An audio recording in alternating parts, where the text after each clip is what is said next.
Good afternoon, everyone. Good afternoon to you. Thank you so much for coming. It's indeed an honor and a privilege to be here amongst all of you and to have the opportunity to present my work, which is very, very close to my heart. Very few academicians who embark on a PhD journey actually get to see their work talked about, get to talk about their work to such an illustrious, esteemed audience. And for that, I'm eternally grateful. I'm also grateful to everyone that got together and helped us put this together. And before I sort of start with the presentation, I think it's important for me to give some context regarding what it is, or more importantly, what it is not. This is a communication based study, it's a multi sector communication based study, and that means that my expertise lies in looking at different fields, finding the interconnectedness between those fields, and weaving those narratives together to reveal to you an insight that my research has led me to. I am not an expert in law, I am not an expert in environmental science, and I am definitely not an expert in activism on ground myself, which is why I am extremely humbled to have the experts in the audience so that you will know exactly how to take this study forward and use your expertise and infuse it with the kind of nuance that each field's expertise requires. With that, I think I will, without further ado, start the presentation. And what it so study will soon also be available online for anybody to access and read. So if a few parts seem like they are not comprehensively explored in the presentation, I can certainly assure you that they have been comprehensively explored in the dissertation. And whenever you have access to the dissertation, you will get to know all those details. And whatever doubts you may have, I will be happy to answer them in person or after the session.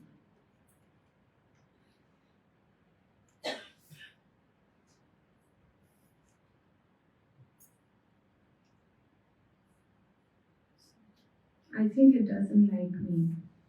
I'll be here. Sorry about that, Father.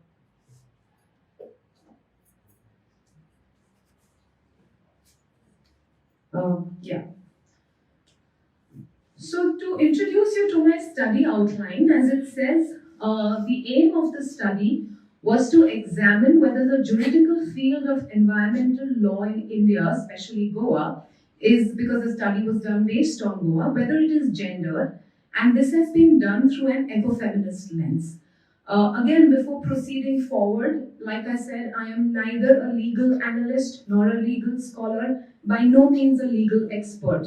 So the outcomes that I have discussed are in no way meant to be a criticism of either the judiciary or any of the lawyers or any of the processes. It's merely a critique on the inadequacy of the systems that we have today that have made it very difficult to on ground address some of the very real palpable issues that the city faces, that women face today in the name of environmental crisis.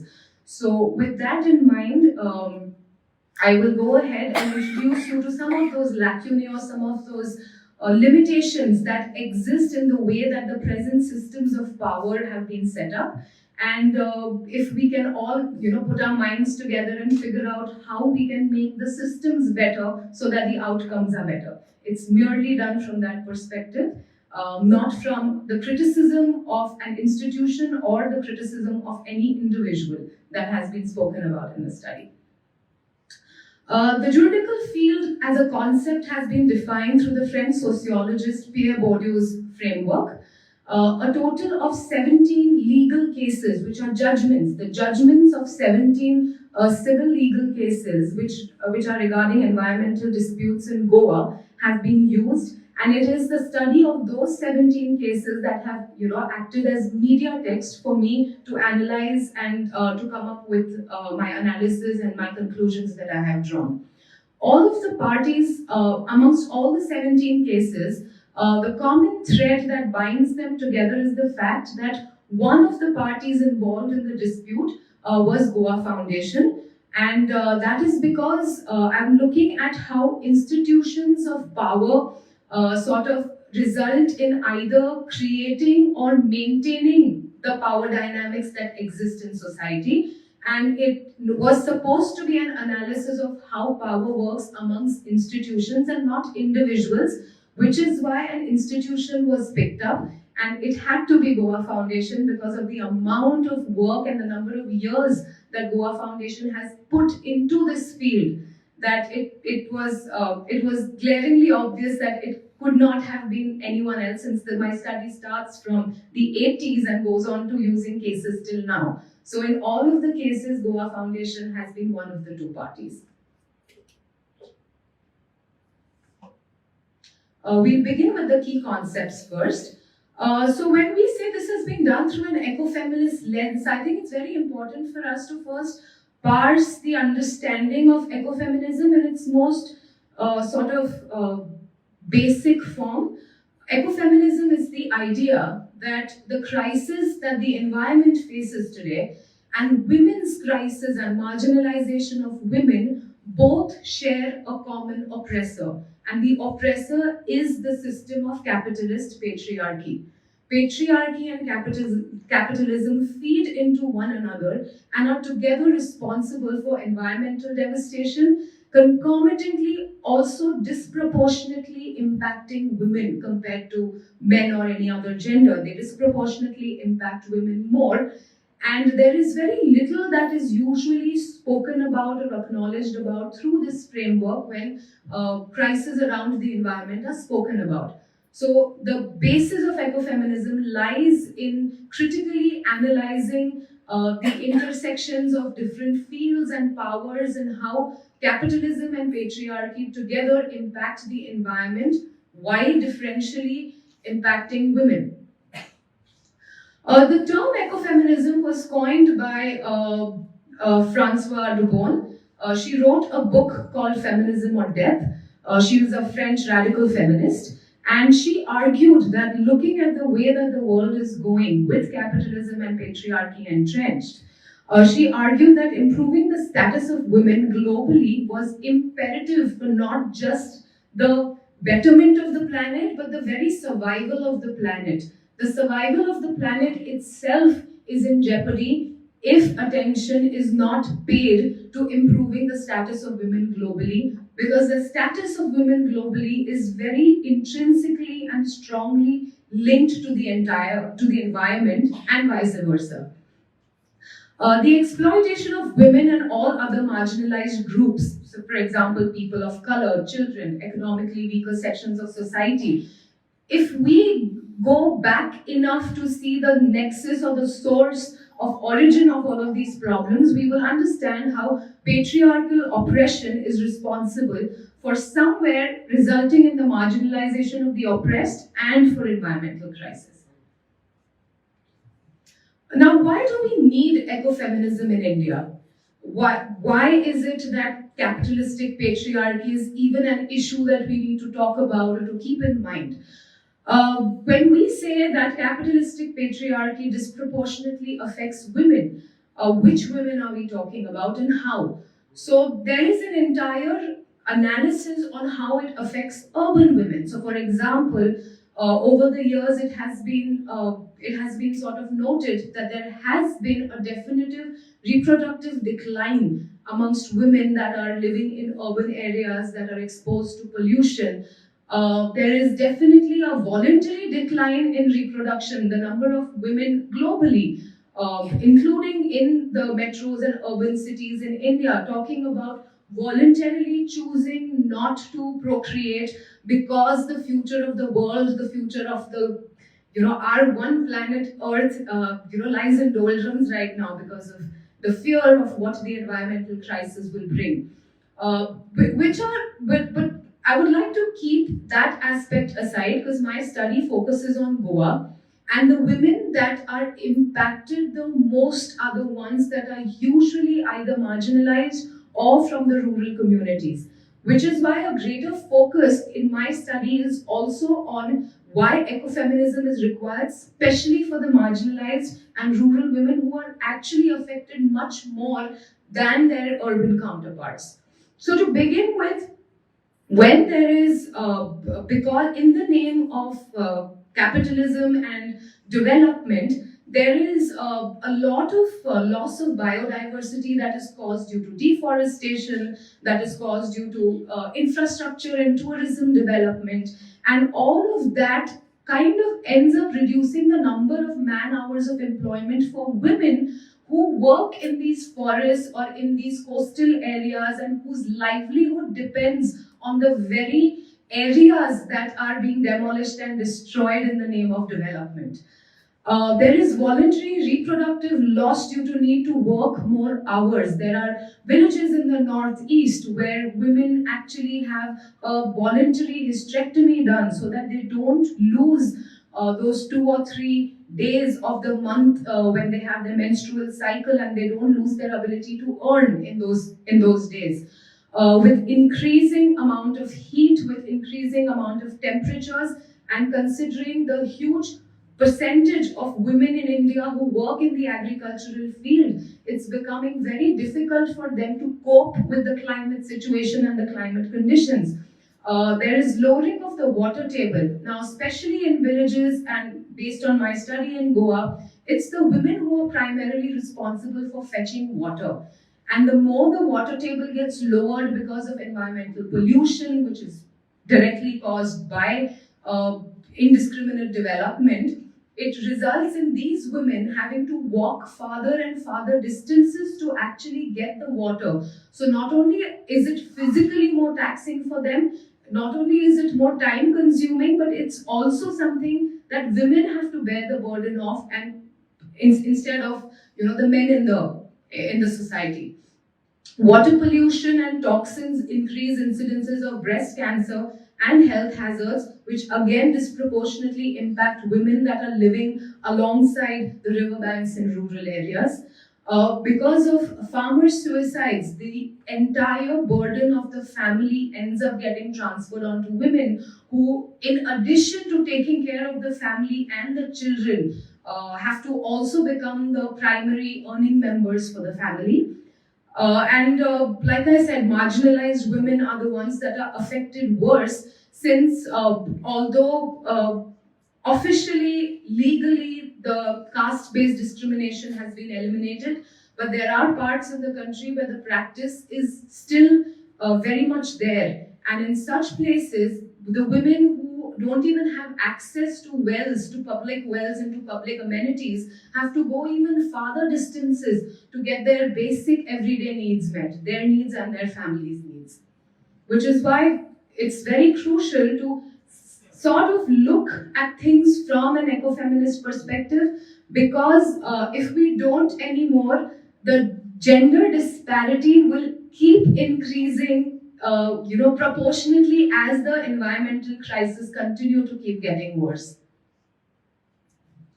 What are the origins of Indian ecofeminism? So, even though the coinage and the term is relatively new, ecofeminism, for us Indians, it's not a new concept or an idea. The name may be new, but it's always been something that we have pioneered. Whether we look at the Chipko movement in the Garhwal region of the Himalayas, where it was mainly women who surrounded the trees, it was led by Gaura Devi. And this was against the loggers. The government had allowed the loggers to come and cause massive deforestation, which was resulting in floods and environmental crisis.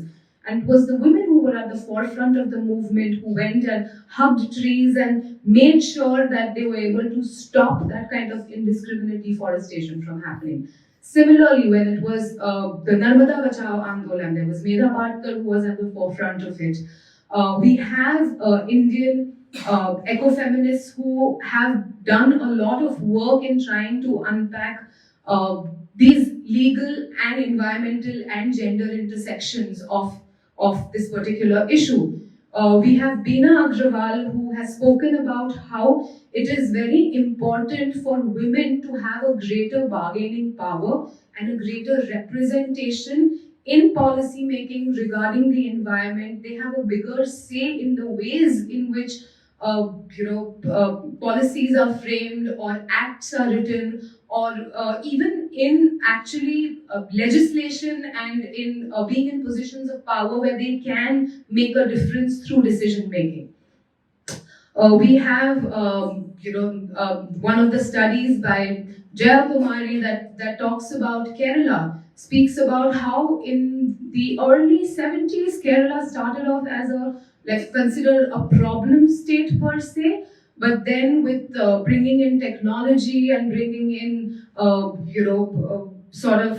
education, it helped the state improve in terms of its GDP, in terms of bringing up the quality of life of people, but it did that at the cost of women and at the cost of the environment, because while the development technically helped the state and helped all the men get employed, it relegated women further to the role of childbearing, child rearing, taking care of home, because the employment and the development was done in such a way that it favored the male counterparts to get employment and to become the sort of economy drivers, and the women were relegated to the role of childbearing and taking care of the house, depriving them of any sort of economic agency of their own. In addition to that, it also led to widespread destruction of the environment within Kerala itself. So there is a lot of basis for ecofeminist work that has been done in India, whether it has been called by that name or not. Irrespective of that, ecofeminism has been at the heart of movements regarding the environment in India, where women primarily have been at the forefront. A name that is synonymous with ecofeminism in India is that of Vandana Shiva. Vandana Shiva uses a decolonizing lens where she talks about how not only patriarchy but colonialism has been responsible for destroying the environment and is also responsible for the way in which women have been exploited. She has written and spoken at length about the way in which structural adjustment programs, genetically modified seeds, the Green Revolution has taken agency away from the farmers, leaving them more oppressed. And in the process, there is this notion where we feel like environmental crisis is a technological problem that requires technological solution, instead of looking at it also as a social problem that requires sort of social assimilation into solution making as well. So, for example, everyone talks about how reproduction and the growth of population is responsible for the environmental crisis because the earth cannot take any more people. But whom does the responsibility ultimately for reproduction or the lack thereof fall on? It's almost always the women. And it is usually by the Western powers where they mandate that the third world countries or the developing countries that do not even contribute to as much pollution as the developed countries do, they are the ones who should be reducing their population, which doesn't necessarily make sense because the per capita contribution to greenhouse gases by the developed countries is way higher than those in the developing countries. And even the control of population is done through the regulation of women's bodies. Nobody speaks about regulating men or the way men can control population. It ultimately comes to the women. So she has this sort of decolonizing lens where she says that we need to stop depending on Western narratives to tell Indians how they should solve their problem. We need more grassroots level movements. We need more women who actually come forward, take charge, make decisions in order to make this situation better. Now looking at environmental laws and gendering. The environmental laws were definitely not written with the intent of being anti-feminist. They were not written with the intent of purposely leaving women behind. But the consequences of applying those laws tend to have gender differentiated effects. So, for example, like I have discussed so far, there is a disproportionate burden with respect to women's physical health, domestic responsibilities, professional responsibilities, and social status. There are certain environmental conservation policies, such as restrictions on use of land, or there is a displacement of certain communities for conservation projects, which disproportionately impact the women who entirely rely on natural resources for their livelihood, like collecting fuel, they're collecting water. There is a lack of gender sensitivity. So, like I said, it is not really it's benign neglect. If I may call it so, it is not purposeful exclusion of women's agenda, but it's the benign neglect of the impact on women within the environmental policies, because of which there isn't a gender sensitive approach. It doesn't look at women's specific role in acknowledging how important women are to decision making, to resource management, further marginalizing them. Women from marginalized communities who are impacted also have challenges in accessing legal remedies and participating in decision making because of systemic discrimination, because of lack of resources, or in most cases, simply cultural barriers where women do not have the means to be able to access legal recourses or legal remedies, just because they never have the exposure to even know how to do it. There are health and safety concerns, like there are environmental hazards, exposure to hazardous substances, pollution, that disproportionately again impact women because of the way that the family structure and the setup is in our country. Women tend to be the ones who are nurturers. They are the ones who take care of the sick in the family. They are the ones who take care of the kids. They are the ones who take care of the house. So when there are health crises being caused by environmental pollution, not only do they affect the women, they also end up increasing the burden on them to take care of the other people at home who are unwell. And these are all things, like Professor Montero always says, the amount of work that women put in every day to make sure that the world keeps turning. It's a real shame that that work is economically unaccounted for. That work never shows up in the GDP. That work is never calculated, and women are never compensated for it. It's just expected that this is their job and they should do it at home. And because of that, again, their burden increases while they have no upside to it. They're not compensated in any way for all the problems that they have to face, because capitalistic patriarchy decides that development should happen in a certain way. There is also the problem of representation versus participation. I've often had people come up to me, especially in India, and say that when you talk about the fact that women are not in the decision-making process, do you realize that we actually have provisions within our law, and we actually have provisions that make reservations for women, and certain percentage of seats are secured for women, and so how can you say that? And I completely acknowledge that a provision is available, but there is a difference between being given representation versus being able to truly participate. To give someone a percentage of seats is to grant them representation, but to actually give them the power to make a change is what true participation is all about.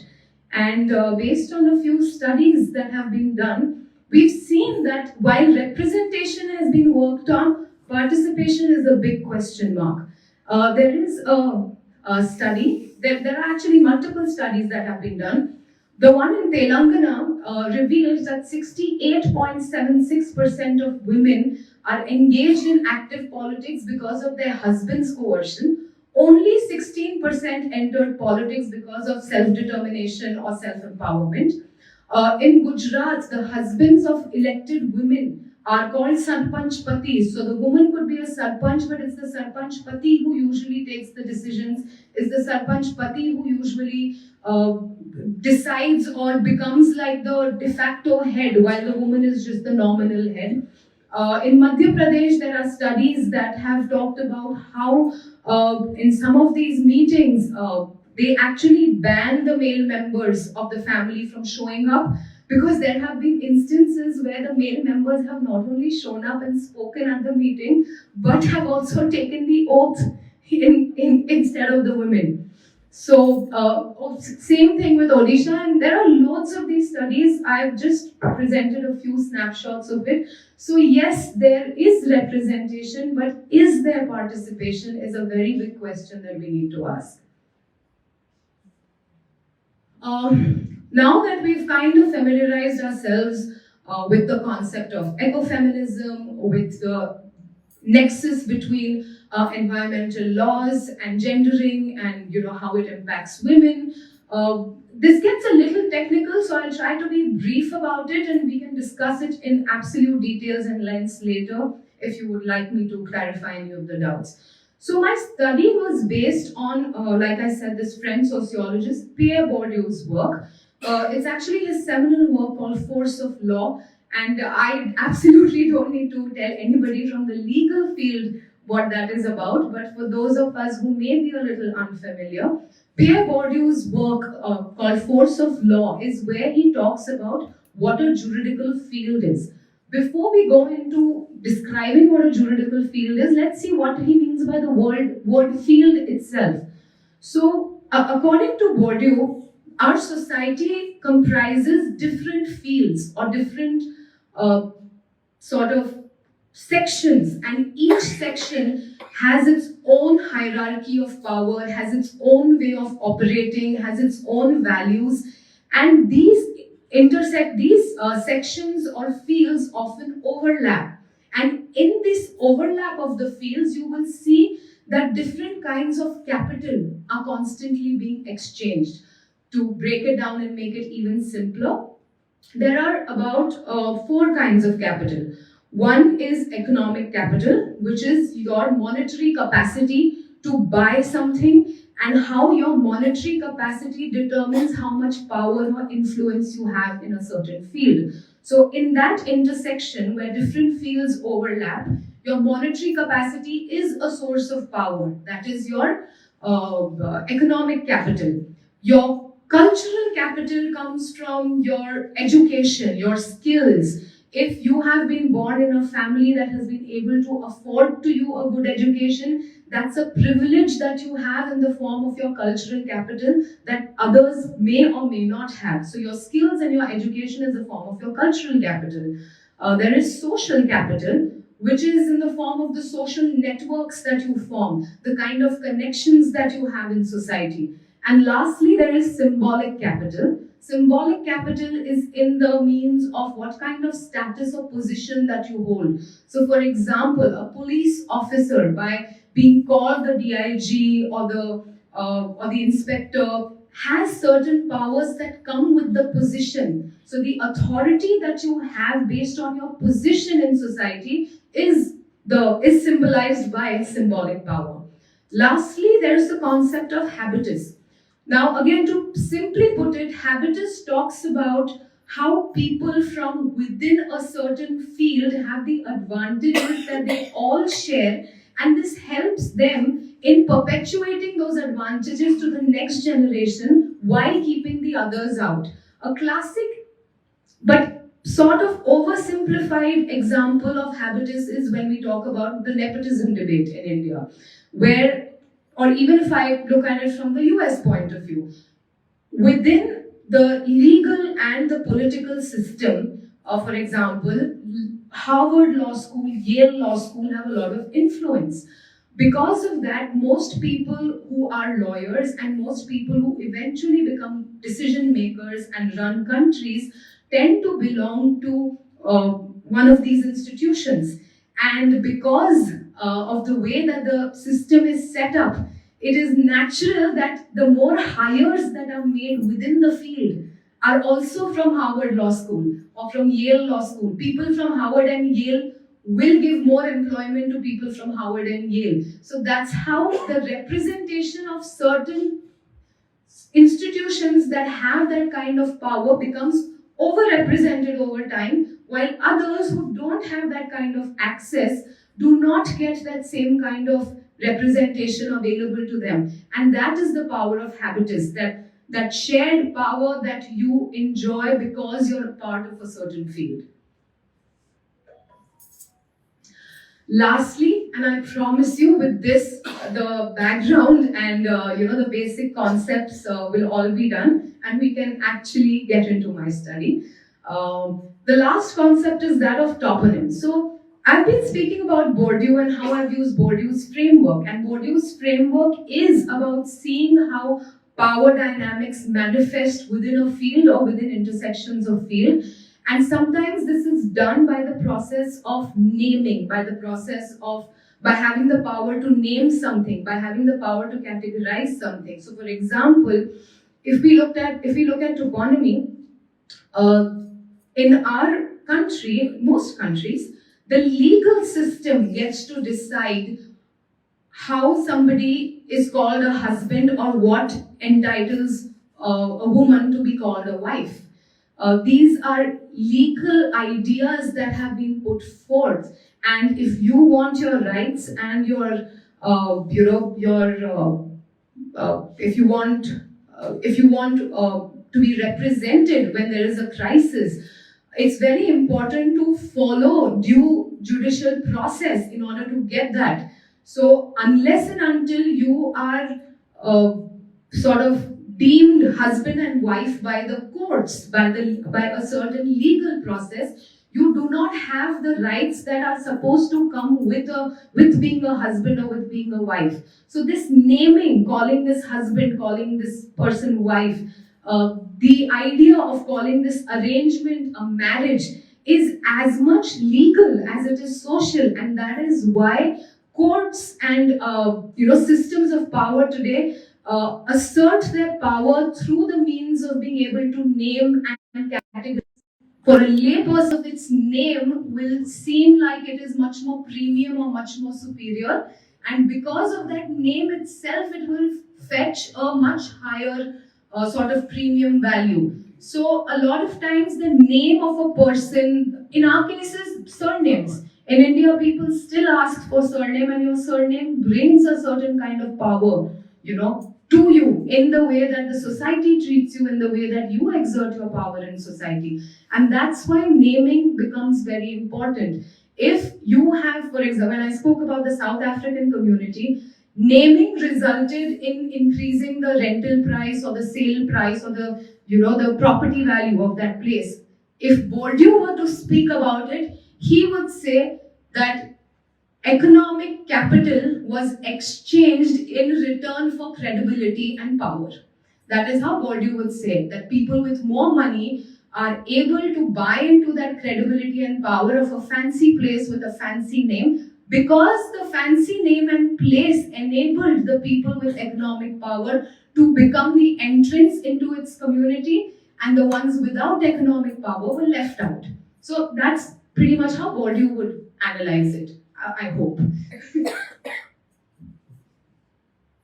So based on that, like I said, my study has 17 cases, and all of those cases involve toponymic disputes. So in each of those cases, one of the parties has been Goa Foundation, because Goa Foundation, as we all know, has been instrumental in driving climate justice for Goa, environmental and ecological justice for Goa. So in most cases, the cases involve a certain area, forested area, or certain coastal regulatory zone, or a national park, or an eco-sensitive zone being used up for construction or development or mining activity.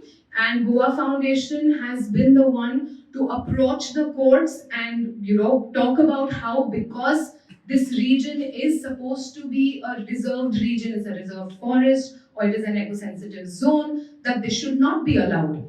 While the other party has argued that because of XYZ reason, this is not a forest, this is not an eco-sensitive zone, so construction should be allowed or development should be allowed. Most cases more or less follow this format. And all of these 17 cases are based on Goa. So none of the cases are from outside of Goa, they're all based on Goa. And Goa is a focus of study because I will not make the mistake of trying to tell Goans about their own state. You all know Goa much better than me, so we can skip to the next slide. And yeah, so the reason behind Goa was, as during my introduction it was said that my parents are retired and they live here. So naturally there is an emotional connect that I have, and I have a stake in the place myself. Aside from that, the disproportionate exponential growth that Goa has seen in the past, few decades, it has really put a lot of burden and pressure on the ecology of the state. And it is increasingly being spoken about. Unlike other states in India, Goa is unique because it wasn't even considered a part as a state of India until the late 80s. It was in 61 that it was made a union territory with Daman and Diu. And it has only been given the status of an integrated state in the late 80s. And in just these last 30, 40 years, there has been such exponential growth and development, but that has come with its own adverse effects on the environment and ecology and on women. And that is why Goa was such a apt sort of sample set for me to start this study. The things that I have explored in my study are mainly how mining, tourism and infrastructure development, again, all three results of capitalism and patriarchy. Profit driven activities that are primarily headed by men are the ones that are responsible for the devastation of the environment and for the state of women in Goa. And these activities are mining, tourism, and infrastructure development. So, a little history on the mining. We know that since 2007, mining has been banned, then mining has been lifted, then there have been temporary bans, and there have been lifts. As of now, it seems like the latest that I read about, and please, correct me or update me if I've got this wrong, but the latest I know is that as of the 12th of Jan 2024, all decks in Goa have been cleared for fresh extraction of iron ore. And the Union Environment Ministries, the EAC, recommended granting environmental clearance to Vedanta Limited, and they are going to extract 3 million tons per annum at Bicholin. And about 9 iron ore mineral blocks across the state in North Goa have been auctioned so far. Have been set up for auction, but so far only Vedanta has secured public hearing. That's the mining situation. As far as tourism and infrastructure development is concerned, because of COVID, there has been a dramatic drop in tourism in Goa. But tourism is still one of the major drivers of economy in the state of Goa, and it contributes to about 18% of Goa's net state domestic product and 14% of total foreign exchange currency that's earned in the country. And again, the latest that I know in terms of tourism is that all new tourist vehicles in Goa are supposed to be, electronic vehicles from now. And according to the Chief Minister, Goa ranks 4th in India in terms of percentages of EV purchased. The only problem with that is that globally, we still haven't figured out how to dispose of the electronic waste that is generated. Globally, we still don't know how to ethically mine the lithium and the minerals that are required for the production of these supposedly environmental batteries in the first place. So that's a separate issue. And if we even have the infrastructure that is required for the charging of these cars, there need to be enough charging stations so that this becomes a viable and sustainable option. But we don't really have that kind of infrastructure or those many charging stations where people can effectively make that switch from fuel-based to EV vehicles. And there's a bunch of other ideas and plans that are in motion regarding the development and growth. And there are a bunch of projects that are in motion right now. And again, like these are things that you read in the newspaper here every day. You watch it on news, so you are completely aware of that. So I'll move on further with the focus on my study. Impact of mining on the environment is again something that most people here are aware of. It leaves the natural landscape with pits. There is a lot of waste reject. The waste reject has an impact on agricultural sector in three ways. One, it causes soil pollution, and because it causes soil pollution and toxicity, it causes that impact.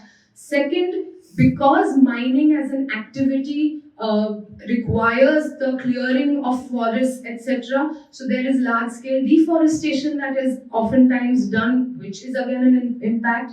Thirdly, a lot of people look at mining as a lucrative alternative because they've been promised a certain amount of economic benefits. So a lot of labor moves from the agricultural sector to the mining sector, thereby causing an actual deficit within the agricultural sector for the amount of labor.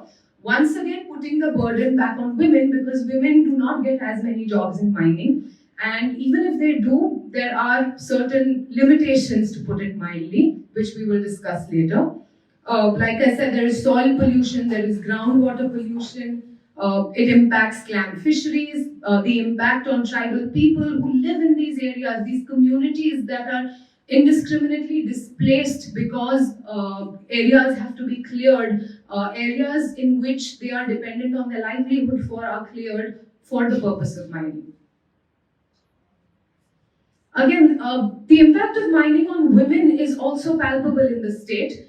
And here's the thing, that it's a double-edged sword. If mining is allowed, then the pollution and all of that caused by mining puts the pressure on women because either they have to take care of family members who keep falling sick because of the dust, or because of the lowering of the water table and women are supposed to fetch water, they have to go long distances, or because of the fact that uh, uh, there is impact of mining dust on the family, or because they are the ones who collect firewood, etc. So again, they are impacted if that area is cleared out.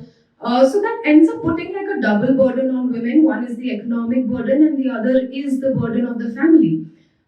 That is if mining is allowed. Now, when you start and stop mining, again, it again ends up impacting women because now the men are out of jobs.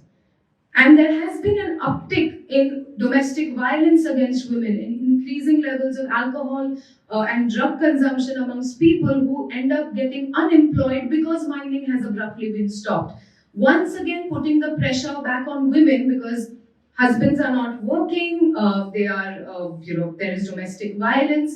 So, in addition to coping with that, they have to take care of the children, the family, the people who are sick, and go out and find work. And a lot of times these women are pushed into sex work, into work that is menial labor, into work that otherwise by choice a woman would not want to take up. So that's another indirect impact of mining on women.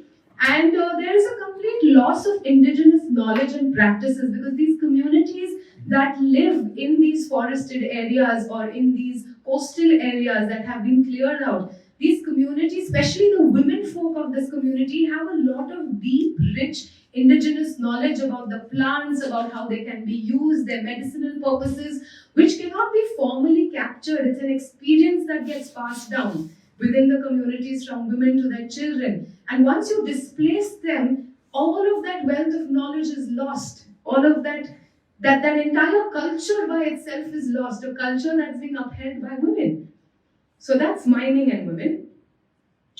Now, if you look at tourism and infrastructure development, again, there is mangrove losses, there is loss of marine biodiversity, there is an erosion in sand dunes, there is a decline in the quality of the fish that is caught, there is large-scale deforestation again, the coastal zones are impacted, the way that the fishing communities are impacted because a lot of their areas are being taken up for water sports and for barges and for ships to pass.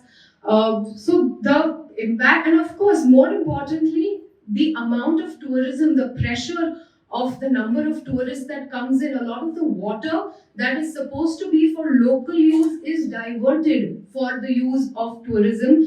There is a many-fold increase in the waste that is produced, sanitation waste and otherwise, and it's difficult to cope with and find effective waste disposal mechanisms to effectively dispose of that volume of waste. So all of that also ends up impacting the environment. And similarly, it impacts women ultimately. There is loss of livelihood for local women, especially the fisher women and the ones who dry the fish and sell the fish, because their areas have been taken off, so their primary source of income has been taken from them. Tourism has been linked to an influx of drugs and alcohol, and this again impacts women because, again, increase on drugs and alcohol is directly linked to increase in sexual crimes against women. It is linked to a decrease in the family members' propensity to pursue education. Instead, the young men or the boys in the family are often under the influence of alcohol and drugs, and even managing and maintaining them becomes the responsibility of women. There is the lure of easy money. Because of tourism, young boys start to become what are they called? Tourist guides. So they end up becoming tourist guides, and because they end up becoming tourist guides and they know that this is quick, easy money, a lot of them choose not to get educated. And that's again a burden that's put on women. So between managing the crisis at home, the economic crisis, the personal crisis, the professional crisis, there is just an indiscriminate amount of disproportionate burden that women face, and it doesn't get spoken about because it is so normalized. It is so normalized that women are the ones that are supposed to be strong, and women are the ones that are supposed to take all of this and bear all of this, and there is somehow some sort of virtue associated with silent suffering.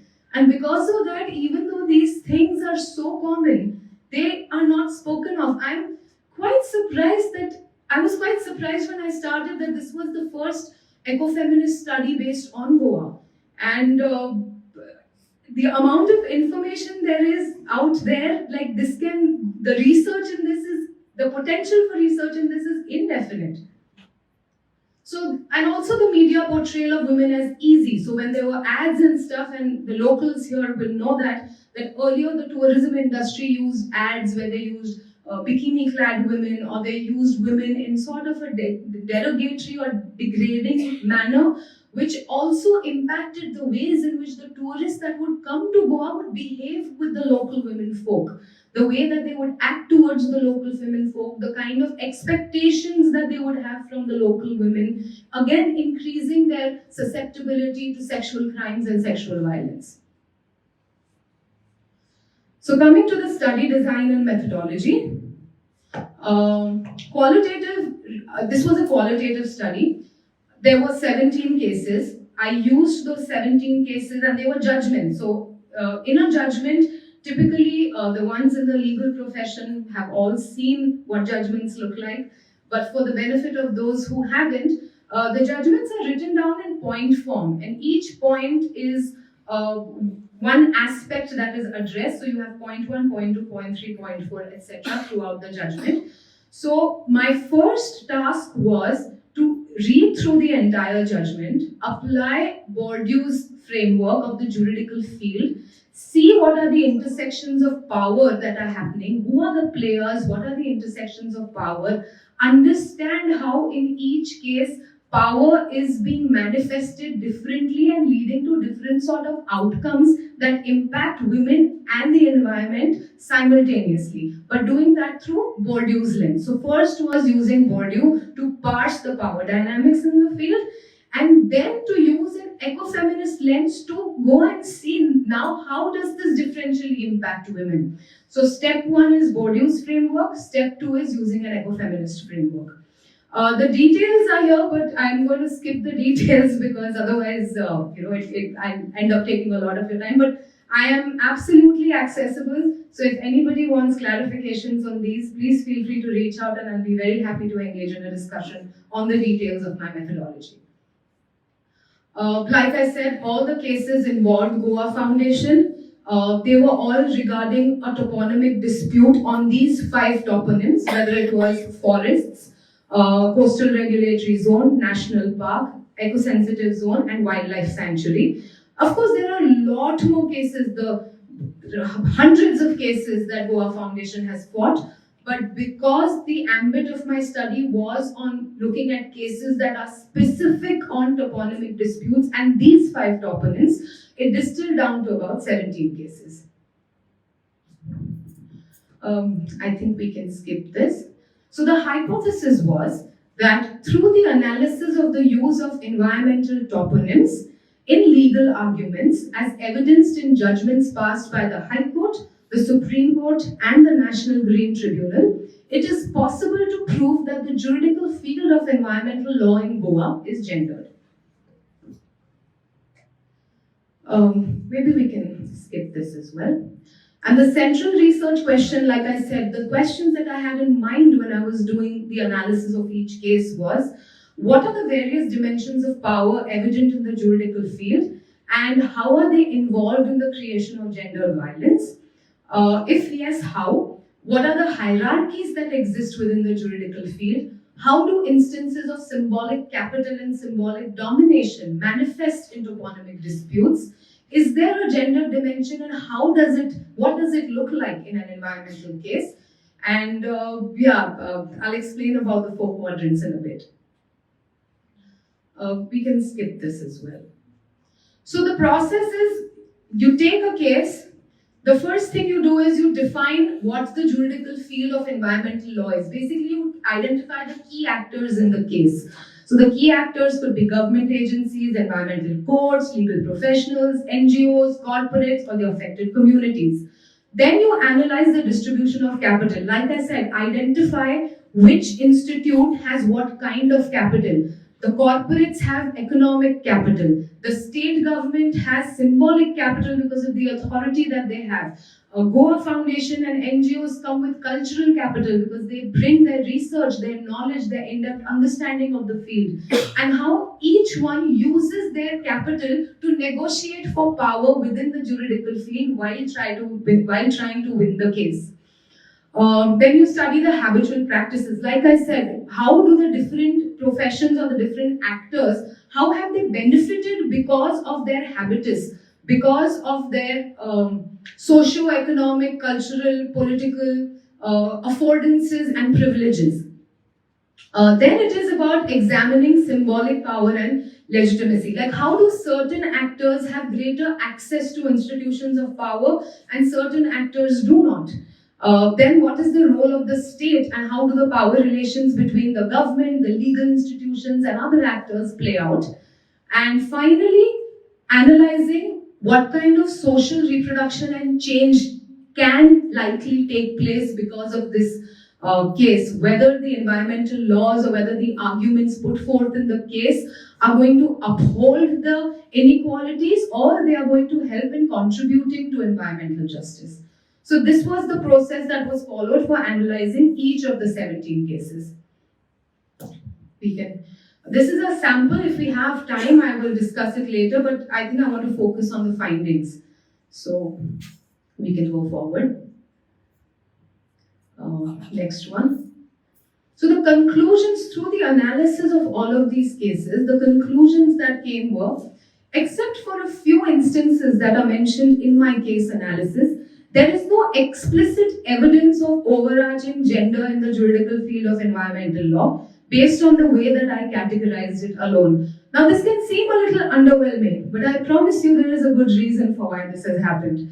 A lot of weightage is given to the decisions taken by, so for example, within these cases, these are some of the conclusions that the conservator, the deputy conservator of forests, these positions typically and historically are held by men. These positions within the juridical field of environmental law are therefore in that manner alone inherently gendered, because for decades together, men have been guiding the environmental agenda. Men are in the position of power to decide, what's right and what's wrong, but the ones who are affected the most are women.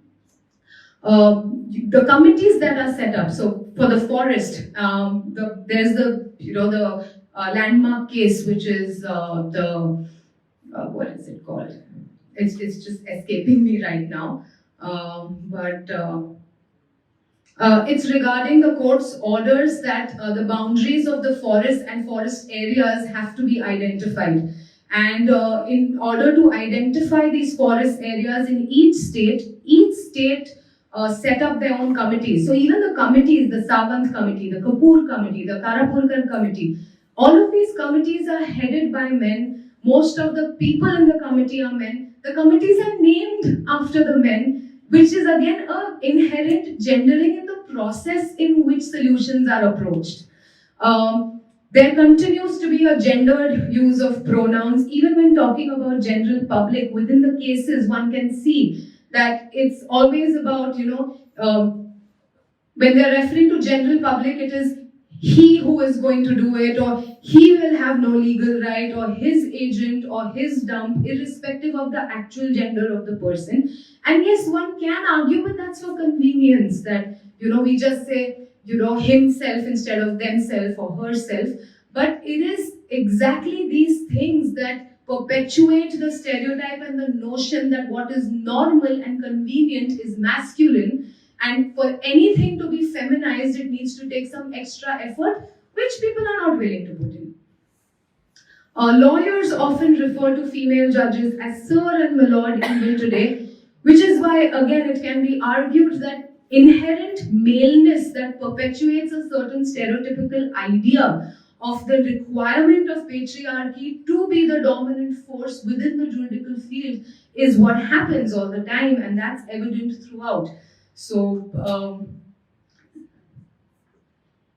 for gender disparity or gendering to prominently feature within the juridical field of environmental law, it would require that the differential impact that these laws or these provisions have on women be acknowledged. Now, every field has its limitation, and as I understand, again, the experts are here, so feel free to correct me or to add, within the way that our legal system works, because of the common law, there are precedents that guide how judgments will be made or how cases will be analyzed by the people in power. And it is these precedents that will be used to, sort of guide future decisions. So unless and until there is a precedent, it will be very difficult to argue on the basis of something that doesn't exist. And that's exactly what's happened with ecofeminism. Because there aren't enough studies on ecofeminism in Goa, because it doesn't exist in our juridical framework, it doesn't exist in our legislative framework, the lawyers cannot really argue when they're arguing in court about mining should be stopped because women will be impacted in all of these ways. It's good as an academic discussion, but in the absence of there being a proper way in which an ecofeminist lens can be integrated into the legislation, into the judiciary, a judge cannot take up an argument which is outside of the legal ambit. And that is why I was desperately looking for instances of gendering, and I'm like, hey, gender is never mentioned in court in terms of the impact. And in the absence of the field itself in its entirety having a gender blind lens, how will they ever be able to reveal all the inconsistencies and inequalities and gender disparities that exist? It's almost like if we can't talk about it, it doesn't exist. And that is what the problem is, because within the juridical field, gendering is not spoken about. It almost seems as if it doesn't exist when there is enough and more mounting evidence by the day that it absolutely very well does.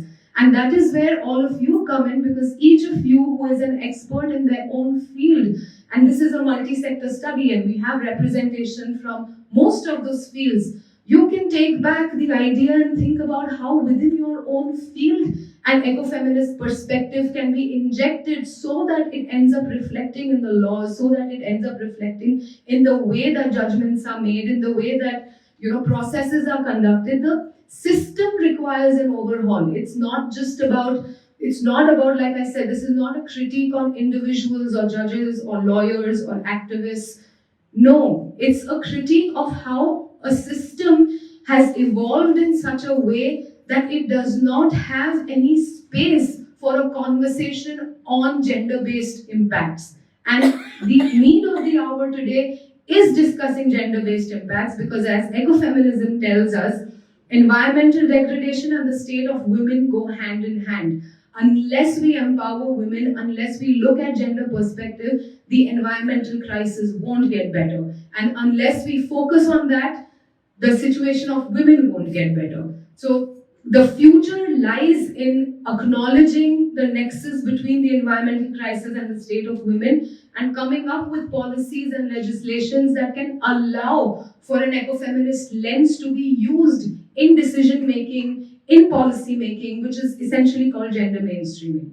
Sort of go into right now, but we'll be happy to discuss with anybody who's willing to engage with me on a conversation about this. And even when we look at how the entire field, it's not just the juridical field. The juridical field is one of the fields that exists in a system of fields. And all fields have a very predominantly gendered aspect, and that reflects in the juridical field as well. So when we talk about, say, for example, mining, about 20% of total women mining laborers are in the age of 15 to 19. 40% are women under 14 years of age. Women usually don't have access to mining jobs, and when they do, they are horrible back-breaking jobs, and because they are women, they are paid less than men for the same number of hours and the same kind of work that they do. Again, capitalism and patriarchy resulting in an unfavorable impact on women compared to their male counterparts. And we've spoken in details about the double burden that the women bear. And even in construction, there is no provisions for proper toilets or sanitation for the women workers. And we have a huge women workforce in construction. And contrary to what people usually perceive, there is a lot of representation of women in construction.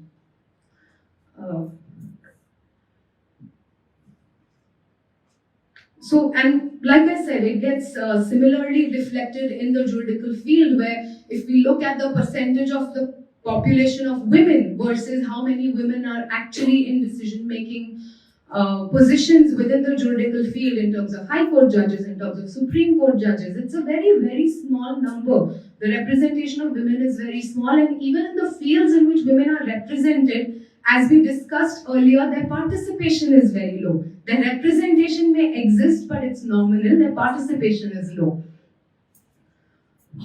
So, to sort of bring this conversation to a wrap, the way forward that in my head I envisage, and would therefore like to share with all of you, because each one of you comes with such a rich knowledge, experience, and perspective of your own, that you can bring that required nuance to take this work forward. So, for example, ecofeminism currently suffers from a major problem, and that is it lacks an intersectional lens, where we are talking about the problems of women as if the problems of all women are the same. But that's not true. The problem of a woman who is from a socio-economically poor family is very different from the problem of a rich woman.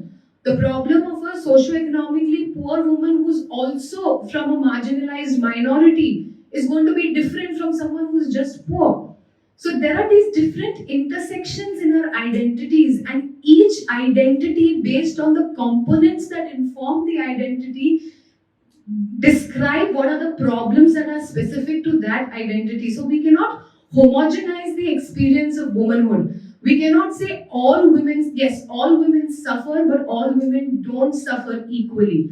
So to understand how different sections of women, their sufferings are different, and intersectional approach is required to further nuance this study. There is an absolute urgency in trying to infuse gender mainstreaming into the creation of public policy. We have to start with engagement and advocacy, which is probably what we are doing. Hopefully this is the first step towards that. This is laying the foundation for the first step, which is creating engagement and advocacy and awareness regarding the fact that this issue exists. Then there is need to collaborate with the stakeholders such as government officials, legislators, advocacy groups, for building a support for proposed changes that are feasible, drafting policy recommendations, ultimately it will require legislative action. It is not something that can be taken forward without legislative involvement, without political support and involvement, a whole lot of diplomacy and negotiations, and then of course monitoring and evaluation. And sometimes, and this of course is a long-term plan. Things don't change in a day. They take sometimes years and you still don't see the change in your lifetime. But it's important to keep chipping away slowly. So even if the change is a small change, so for example, the Chief Justice of India, Justice D.Y. Chandrachud, a few months ago came out with a handbook. Now this is not a legally binding contract of any sort, it's a guideline. But he came up with a handbook that talks about how it is important to remove stereotypical speak within the legal field, how you cannot use gendered language in court anymore, how we need to remove gender stereotypes when we are talking about legality and law. And there is an entire handbook that he has facilitated to guide the people within the field to remove these gender stereotypes when they are presenting their points within the field of law. So even if it is something like that, which is not legislative, which is not legally binding, but a guideline so that people can start thinking from this perspective, a guideline, a framework that helps people understand the importance of an ecofeminist lens and how an ecofeminist perspective can be infused in the creation of policies around environment for the benefit of both the environment and for helping in the upliftment of the women that are disproportionately affected and marginalized further because of the absence of their representation and because of the presence of capitalistic patriarchy. So that was pretty much a very, very rushed but concise sort of discussion about my study that took place. It's a 300-page study, so my apologies if it seemed like I rushed through certain parts. If there are any clarifications required, I'm right here, very happy to engage. And thank you for patiently listening. I see so many faces that have been interested and that have given me the faith that my words have been have not fallen on deaf ears, that my work is going to see the light of day, maybe not tomorrow, maybe not day after, but soon enough. So I really appreciate this opportunity, and with that I'd like to say thank you and let the rest of the evening unfold.